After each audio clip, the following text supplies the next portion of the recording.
Pero aquí estamos, en este centro de restauración espiritual de la Batalla de la Fe.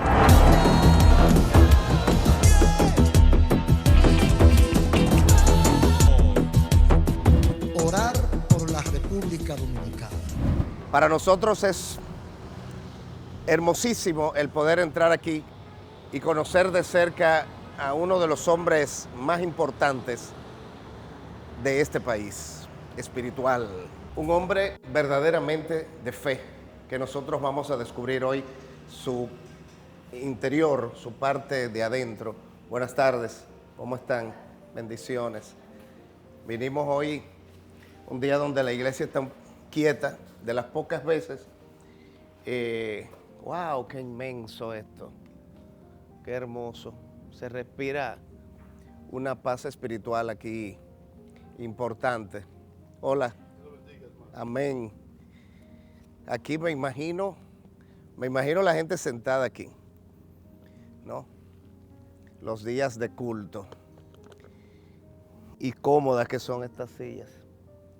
Y también no se imaginan la emoción que tengo de conocer de cerca al pastor Ezequiel Molina, porque de alguna manera él ha incidido en la vida de mucha gente a través de esos dones que solamente Dios lo da, esos dones espirituales. La batalla de la fe durante tantos años, los 1 de enero, ha venido como a levantar esa esperanza de construir cada año para uno intentar ser mejor. Y para ser mejor hay que tener a Dios dentro. Y para mí es tan importante esto que nos reciba aquí en esta iglesia, repito, llena de paz. Vamos a ver.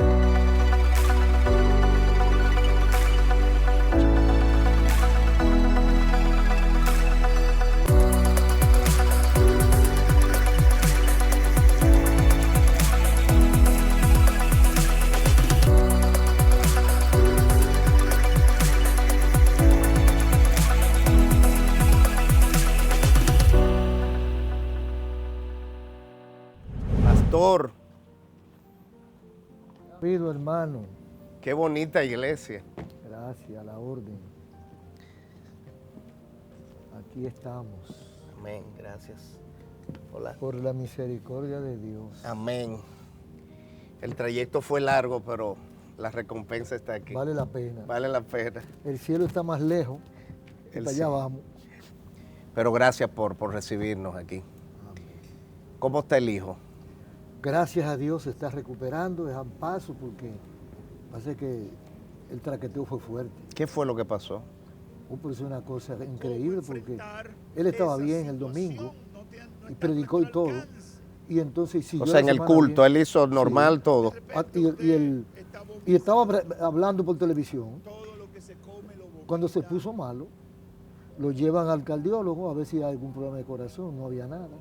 Entonces lo refiere a otra clínica, a la clínica. Muchacho, cuando vieron de que un sangrado en el estómago y se complicó la cosa. Y ahí hubo un Eso es equipo peligroso. médico. Tuvieron que aplicarle doble técnica de endoscopía y laparoscopía, porque se puso fea ¿No le la hicieron cosa. colonoscopía? No. No, todo fue por Sí, la estómago. la endoscopía Problema de estómago. es una cámara que te explora de que un pólipo estomacal, y tuvieron que extraer. sacarlo. Pero es una cosa que yo no sé cómo él vivía y funcionaba con eso ahí adentro. Uno tiene que revisarse. Yo me reviso cada 4 o 5 meses, me hago exámenes generales de todo Bueno, para Iván, monitorearme. uno se revisa, pero mira, él se revisó no hace como 6 meses. ¿Ah, sí? Sí, pero por ahí no buscaron. Ah, por ahí no busca. Usted se ríe poco, pastor. Usted se ríe poco y yo lo veo poco riéndose. Que no buscaron, porque eso es, cuando uno se va a pelar, hermano, no buscan donde hay. Sí, y esta iglesia tan llena de paz, porque uno llega aquí y siente la energía que ustedes le impregnan. ¿Qué significa para usted? Además de su casa, ¿no? Esto casi significa humanamente, ministerialmente, hasta este momento la coronación. La coronación, hermoso eso. Porque nosotros teníamos todos esos años del mundo sin tener un local, de sitio en sitio. Sí, Y aquí es ya en compra, lejos pero cerca de Dios. cerca de Dios y con una amplitud de terreno Sí, de casi 30.000 metros que nos caben todos los parqueos. qué bendición. Y se llena esto, Ay, esto se llena. los de- domingos sobre todo, ¿no? Minutos antes del culto, en el caso suyo, ¿qué usted hace los domingos tempranito? ¿A qué hora se levanta?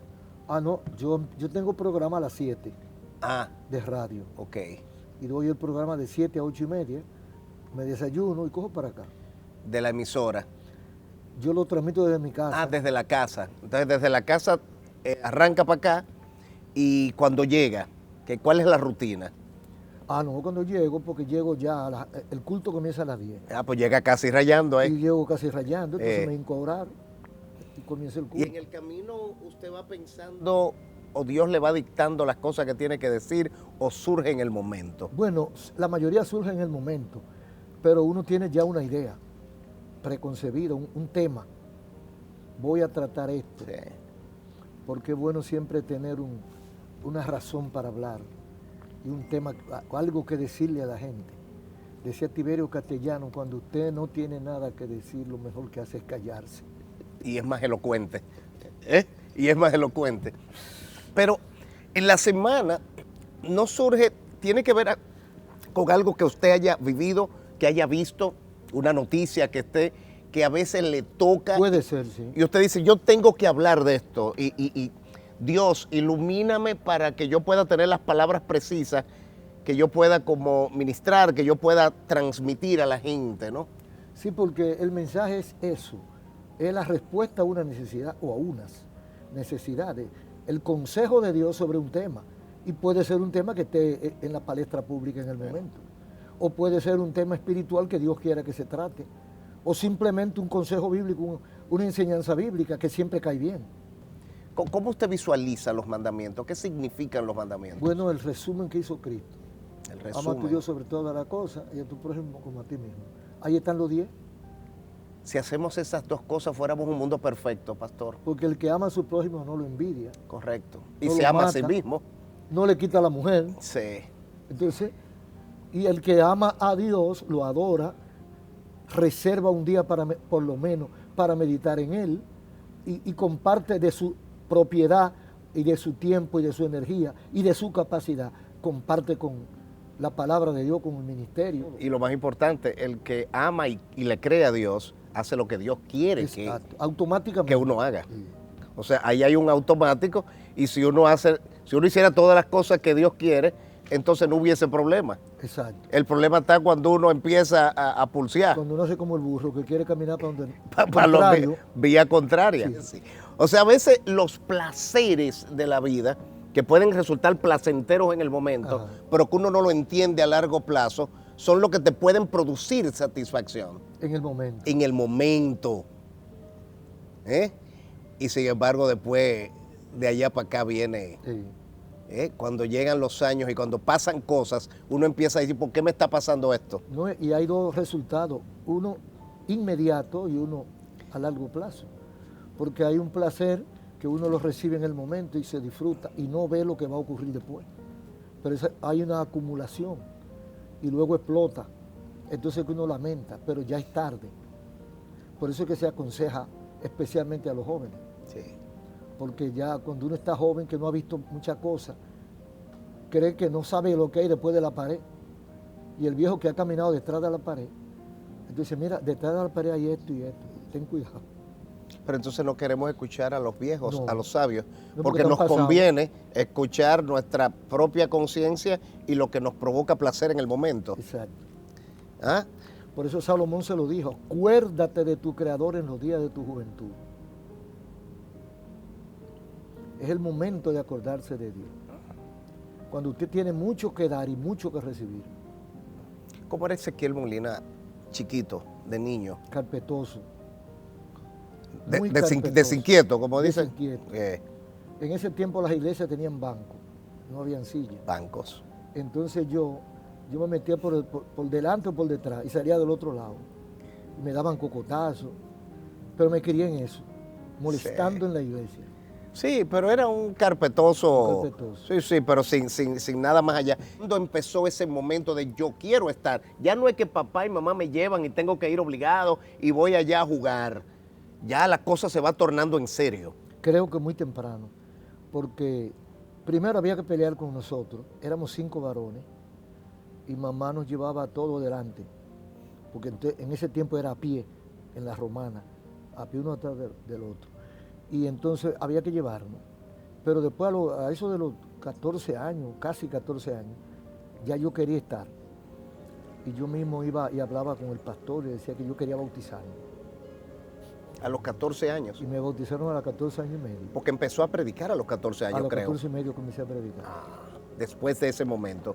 Después que lo bautizaron. Exacto. ¿Por qué? ¿Qué sintió? No, ya yo había sentido. Porque yo sentí cuando vino, no sé si la historia recoge un evangelista muy famoso que estuvo aquí, puertorriqueño, David García. Y ese hombre dio unos mensajes ahí en el Estadio La Normal, que era lo más grande que había en ese tiempo. Y yo era un muchacho, pero yo sentí que me habló. Y cuando él dijo, los jóvenes que quieran que Dios les dé un ministerio, que Dios haga algo con ellos, pasen al frente, y que voy a orar por ellos. Yo pasé. Tenía como 12 o 13 años. Y yo sentí. Sintió. Pero usted dio ese paso medio de atrevido ahí. De atrevido. Sí.